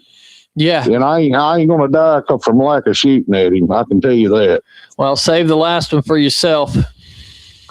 Yeah. Save the last bullet for yourself. That'd be a bad deal, man, because that thing, that just doesn't even sound, that's an unholy sounding type of creature to me. Oh, 100%. And, you know, like you said statistically, somebody has to be telling the truth, right? Yeah. If there's 10,000 people saying they saw something, one of them statistically has to be telling the truth. And, you know, I don't care if you don't believe me. I don't care if anybody watching this doesn't believe me. I don't care if anybody ever again believes me. It doesn't matter. When I go to bed at night and I'm laying there in my thoughts, I think about it every night. And I know. Doesn't matter if you don't believe me. If I ever flat saw one dead to rights, I would go to my grave, and there's not a person on God's green earth or in the galaxy that could change my mind. Right. And you know, I mean, it's burned into your skull. You know what you saw. You know you're not crazy. And just because you can't accept that doesn't mean I'm wrong. Right. It just means you can't accept that. And it's okay too. Yeah. And like I said, but it's not about proving there's a Bigfoot anymore, Stacy. It's already been proved in my mind. It's just a matter of understanding what you're actually, and I think they're people. I think they're a type of people. They outclass us so bad in nature. There's no wonder we can't lay our hands on one of them. Right. Number 2, they outclass us so bad, you're not going to put your hands on one of them. You're not going to win that fight. No. You know, it's just not going to happen.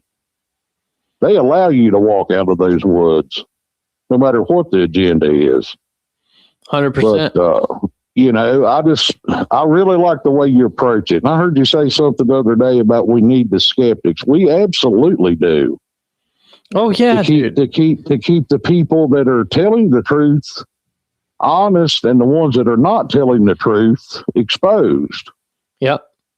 And I think a lot of people jump on this Bigfoot bandwagon for whatever, because it's cool, it's a fad, it's got popular, and you're going to have that with everything.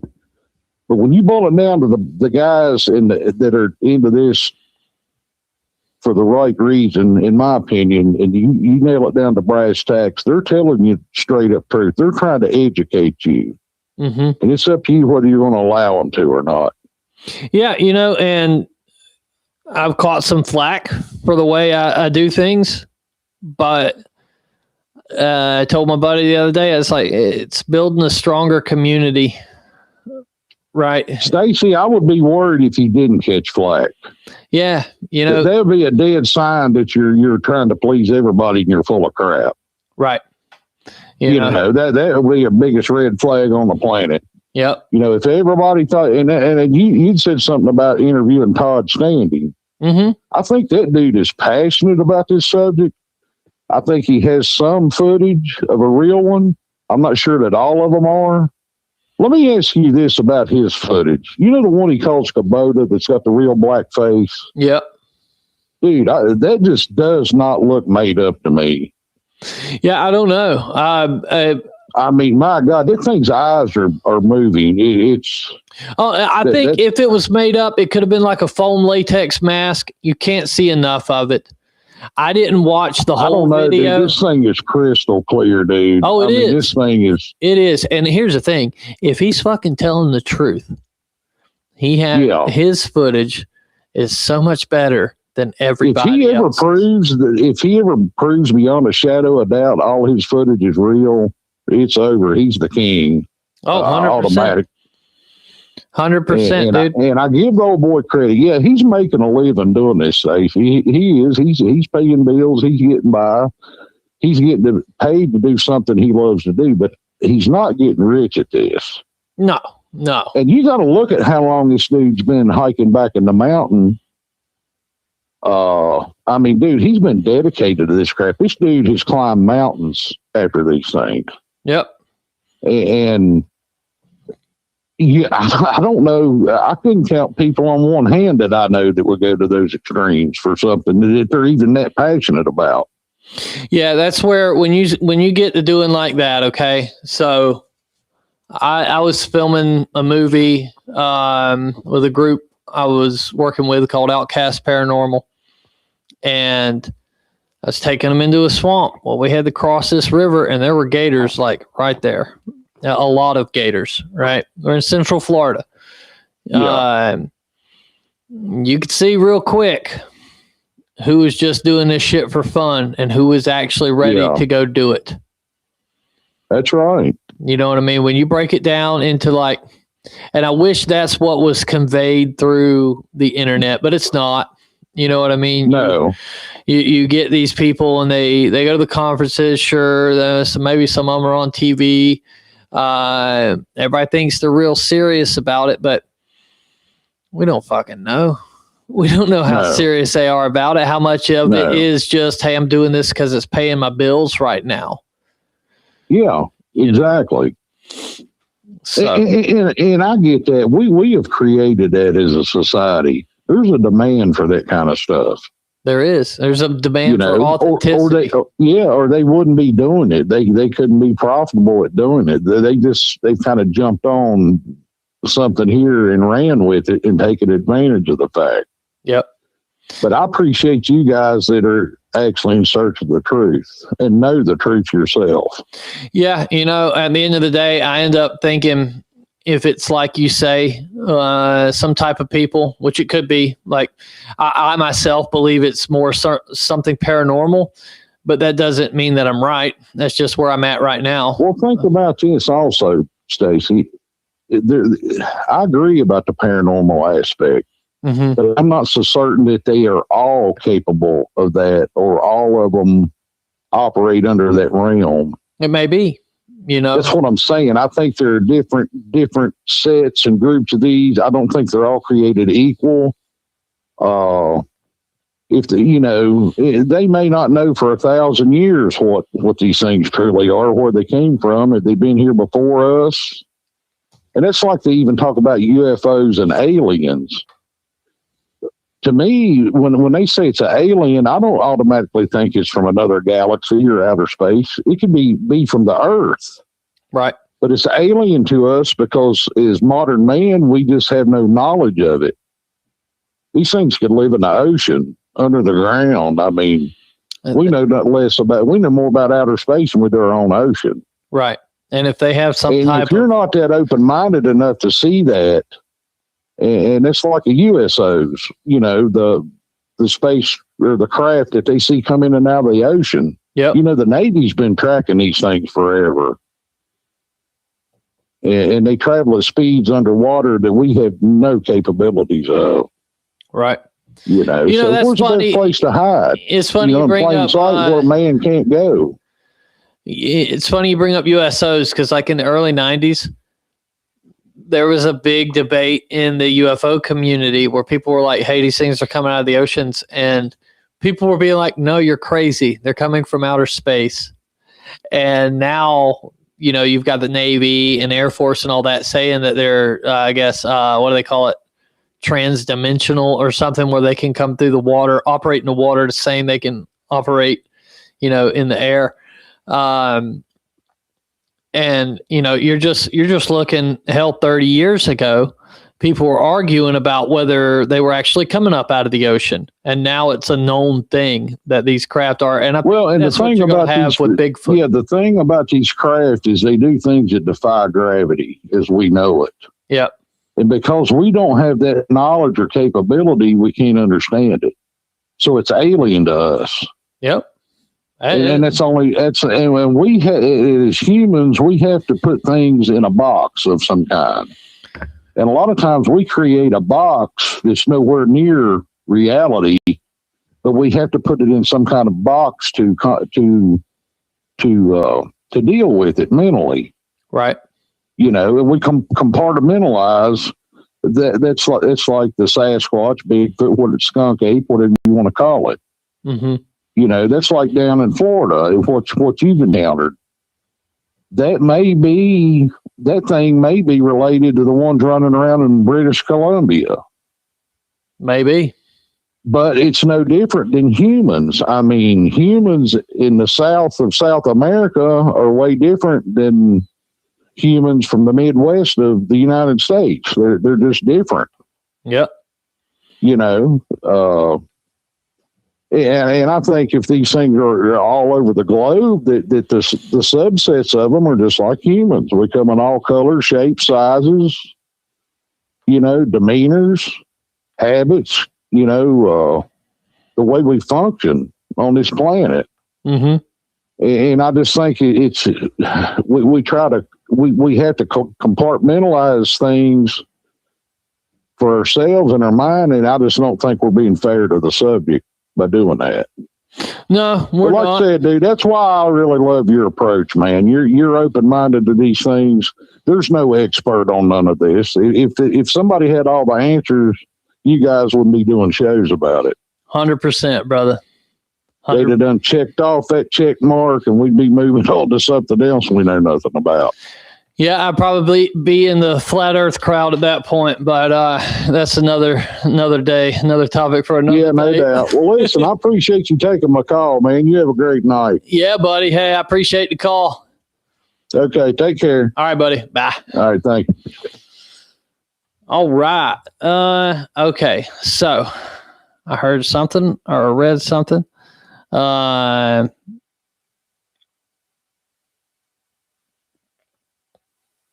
Hold on here.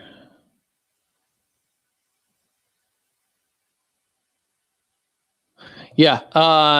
So I heard something about octopus was going to call. We're looking at like 18 minutes left before I get off of here. So octopus, you said you were going to call. Now is the time, brother. Now is the time to call. But yeah, it's cool to hear the, you know, that you guys like my approach, and it's kind of a no BS thing. It's always going to be like that. If for some reason, right? If for some reason it drifts from that, somebody please show up and smack me back in the right direction. But hey, maybe they got to me. Maybe the government will get to me one day. Like, and I'm gonna be honest, if the government ever wants to come in and tell me the truth about Bigfoot, I'm a good person to tell it to because I can keep a secret. Don't worry. I'll definitely keep that secret. Just let me know, bro. And y'all know because I'll stop doing the podcast and stuff, right? Because then I'll have the answers. And, you know, I'll just go along my merry way onto the flat earth subject I will run. Yep. Come on, Octo. Where you at, bro? Hold up. Maybe this is him. See who we got on the line. You're on the Bigfoot Hey, Underground. it's the octopus. What's up, brother? What's going on? How we doing? Doing all right, man. Glad you called in. So what's on your mind? Yeah, I appreciate you. I've really resonated with pretty much everyone you've talked to tonight. And I've seen some things recently that make me want to come out and tell people my story. I live here in southern Massachusetts. I kind of grew up here. It's fairly residential, but there's a lot of woods. And I've had a few experiences in the same area that I'm pretty sure are squatchy. And they're all pretty on the woo side, so hopefully you're open to that sort of thing. I'm absolutely open to it, bud. Can't wait to hear about it. Might as well start with the craziest one. Might as well. I was with one of my friends, and he's a really good guy, open to everything. And we were talking in the woods, kind of off trail, a little bit, like right next to the trail, about kind of magic, the force, and kind of everything like that. Mm-hmm. Religion, psychic experiences we've had, and all kinds of woo stuff. And as I was talking to him, I saw something peek from behind a tree that was behind him. And it was just kind of a silhouette. And it wasn't even a large tree. So I didn't say anything at first. I saw it peek out again. So I walked over there. And nothing ran away. Nothing climbed the tree. And as I'm at that tree, looking around, my friend probably thought I was crazy. I looked up at another tree that was like 40 feet away. And this is the weird part. It was glowing like a yellow golden color. What was glowing? And the tree, a tree. Oh, okay. Okay, yeah, that's what I thought. I just wanted to it was about 40 feet away, and I could see every little twig on it as if it was lit up from the inside, and it was so strange. My jaw dropped, and I'm walking towards it, and as I'm distracted by that, my friend yells my name, and I turn around, and there's an orb, a small little bluish white light, maybe 10 feet off the ground, maybe 20 feet away from us. And it just kind of cruised up and away from us and over the trees and out into the woods. And my friend freaked out and asked me what the hell was going on. And it was the strangest thing I've ever experienced. So what did you feel in that moment though when you saw it? Was it more of a dread? Were you scared? What was going on? No, I had a big smile on my face when I saw the orb and all that. Okay. It felt really cool. I love this sort of stuff, and I do experience some weird stuff here and there. Now, did the friend? I got a question from Ruined Temple. Did the friend see the tree glowing as well, or just you? I think only I did. I had to ask him about that after, and I think he was kind of doing his own thing while I was overlooking behind in that tree and in that area. Mm-hmm. And then when I saw the tree glowing, like I said, my jaw dropped, like my mouth opened, and I was just staring at it. Right. And I was walking towards it slowly, just kind of like, what in the hell is going on? Oh, you were walking towards it? What is this? Yeah, I was thinking, what is this? What is happening? And then he yelled my name. He goes, Zach. I turn around, and there's an orb, and it just takes off into the woods. Did he see the orb? He did. He's the one that saw it. Yeah. Oh, okay. He originally saw it, and I turned and noticed it after he said it. So I kind of wonder if the tree glowing has been a distraction for me, because I was the one that was looking for it. Right. And then it tried to take off as an orb as we were like distracted. Mm-hmm. Because I wouldn't have even seen the orb if my friend hadn't said my name. Right. And actually in that same area, I have been roared at by another, or with another friend, at night. And when we lit up what was roaring at us, we couldn't see anything with the flashlights. It was just black. All we could see was eye shine, bright yellow eye shine. Gotcha. What do you think that was? I'm pretty sure that was a squatch just from the roar. Right. I used to work at the zoo, and we had a lion that would roar like every morning doing his territorial thing. Mm-hmm. And it was kind of similar to that, but louder, like way, way louder and a lot longer. It was sustained. It was probably about a 10-second just roar. That's the only way I can describe it. Right. And we just kind of had a stare off after that with this thing for about 5 minutes, until another one appeared next to it. Like another pair of eyes appeared next to the pair of eyes that we were staring at. Right. And we kind of had to, we decided to back away at that point. Huh. Okay. It was a little intense. Yeah, for sure. Now, this was in Massachusetts, you said? Yeah, this is southern Massachusetts. Okay. I'm actually like a handful of minutes from Rhode Island. So like Bridgewater Triangle area? I'm like 25 minutes west of the corner of the triangle there. Yeah. Okay. So not far. Huh. Well, there was a bunch of Bigfoot like sightings back in the 70s in that area. A ton of them, actually. Yeah. Yeah. The sheriff who had his car picked up and all that. Yeah. Right. So did you have anything else go on, or like what was the aftermath of this experience? Like y'all got out of there. What happens next? It was pretty intense. My friend insisted it was a bear, and I almost believed it, but everything about it points to Sasquatch from everything that I've always been into Sasquatch stuff. Right.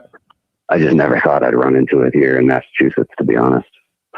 Hey, it's a good place for it, man. It's a good place for a bunch of shit you don't deal with anywhere else in the country, like the puckwudgie.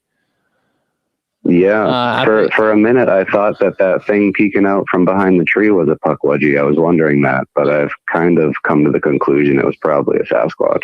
Dude, I think that I had an encounter with a puckwudgie one time when I was up in Massachusetts. Like, there was this damn thing that was about 2 foot tall standing up in a trail, and then it run off. And no way. We started hearing all kinds of like whispering, but it was like coming from, it was fucking weird. Like, you ever been in the movie theater and like they'll do the surround sound, so you hear a voice over here and then you hear a voice over here.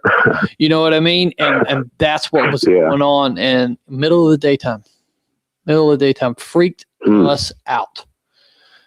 That is freaky. Yeah. So was that just your one encounter with Bigfoot or anything strange, or did you have something else go on? I've had other weird things happen in the woods there. Right. That same area. It's kind of like my local hotspot that I go to. I've actually, me and the friend who I was with when I was roared at that time, a different time we were there, and we saw a tree that was, when we turned our flashlights, it was glowing blue, just one singular tree. And then later on, after I saw that, I read about it in one of the Bridgewater Triangle books. That's another thing that's reported in a certain area in the Triangle. Now, I wonder if, I'm sure you've heard about the Fae, like the fairies. I wonder if this could be something like that, because especially when you mention the Bigfoot part of it, in like medieval times over in Europe, when they talked about their wild men, they talked about it as part of the Fae. Right. Yeah. The green man. Yeah. Yeah. And so I've often had encounters, when I've had encounters with lights, there'll be some type of Bigfoot activity that either is before or after that. And so, but nobody ever goes to the Fae. And I think that's mainly because when you think fairies, you think Tinkerbell, a Disney movie. Yeah, right. You know what I mean? Some kind of bullshit. Yeah. But up before the 60s and the 50s, like fairies were a very, especially in Europe, you know, very real thing, you know, so were trolls, things of that nature. And I wonder if, because you only have this kind of puckwudgie thing really in the Northeast. I've never, and maybe I'm wrong, I could be wrong, but I've never heard anything like on the West Coast or anything in the South reported like that. But like Pennsylvania up, and that's kind of the first, or the real first kind of settlement started, you know what I mean? And stuff started building up. So maybe something come over on the boats with them. Who knows? Yeah, I have similar beliefs with all the fae stuff. Like, I think I have like really hippie kind of out there beliefs when it comes to spirituality. So I think all the plants and animals are semi-conscious, you know. 20 years ago, I'd have laughed at you. Oh, me too. I would have laughed at myself. Yeah, I was one of those super better than everybody atheists in college who knew everything. I went to school for biology, all kinds of shit. I would have called myself a moron 20 years ago. Yeah, and then you know you live life a little bit, and you know I think everything, even down to the grass. I think it's all kind of this. I think we're all kind of one thing. You know what I mean? Like, whether all connected for sure. Yeah, whether we figure that out when we die or not, you know, I hope so. I hope at some point we figure that out, because I really think that all this whole deal, everything's kind of connected, and we're just on this ride, you know. For whatever reason. I completely agree. Well, brother, yeah, I'm going to wrap the show up, man, but I appreciate you calling. And I appreciate you taking the call. Yeah, dude. It's great to hear your story. I was excited about it when you put it in the comments. You're like, maybe I'll call. It's like, this is a call-in show. You got to call, bro. So all right. Yeah. No babies. But yeah, hey, brother, you have a good night, man. And like I said, I appreciate it. I appreciate you and everybody in the chat too. Have a good one. All right, you too, buddy. Bye. All right, everybody. Octo calling in. That was cool to get him to call in. But yeah, so once again, we're about to wrap this thing up. Got about 3 minutes. We've been on here an hour and 57 minutes. And if I didn't have to pee so bad, I'm going to start wearing a diaper or something. I got to do something, people. Somebody get on Amazon, buy me some Depends, have them mailed out. Mail them out. We're just going to have to do it. I'm getting old. I turned 42 the other day. So, like, it's getting old. You can't hold your bladder anymore, you know. You know how it is, people. But for real, Monday, I'm going to throw this up here again. Interviewing Robert from the Cabin in the Woods YouTube show. Very popular. I know he is seriously the number one person that everybody in the chats talks about. You know, so if you're a member, send your questions for Robert into bigfootstacy13@gmail.com. If you're not a member, it's a good reason to become a member. Right? Of course it is. Of course it is. You like the show. You want to support it. Sign up today. Get your question for Robert, because, hey, there's going to be other guests coming in that you probably want to hear about this, you know, kind of stuff.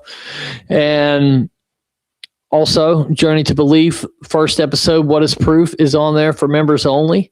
You get the merch discount, and there will be a members only expedition this year. You got to be a member to get to go on that trip. It's no cost except for being a member. So think about that. Outside of that, Friday night, got a good friend of mine, Chris Godwin, coming on. It's the longest interview I've done so far. We talk about a lot of stuff. Like, because I know him, and I think you'll notice in the interviews when I know people, we end up talking about things that don't necessarily even have anything to do with Bigfoot, but it's very interesting conversation. It's one of my favorite. So I'm excited to get that out to y'all. And on Sunday, we're going to have another controversial topic. What does it entail, you ask? You'll just have to find out. But it's going to be a good live show. It deals with Bigfoot podcasts, right? And I'm saying all this as I have a Bigfoot podcast, but I'm just trying to educate my audience on some things, right? There's a difference between Bigfoot entertainment and Bigfoot reality. So I'm excited to stir that hornet's nest. And if y'all got any topics y'all want to hear, send them in this weekend. If you're in southeastern Alabama or eastern Alabama, I guess, not southeastern, come by the town hall, say hey, check it out. Going to be a good time. Coon Baker will be there. I'll be there. Flat Rock, Tyler Howell, also be there. MK Davis. So it's going to be a good day. And who knows? Maybe I'll stream it for the members. Another reason to become a member, right?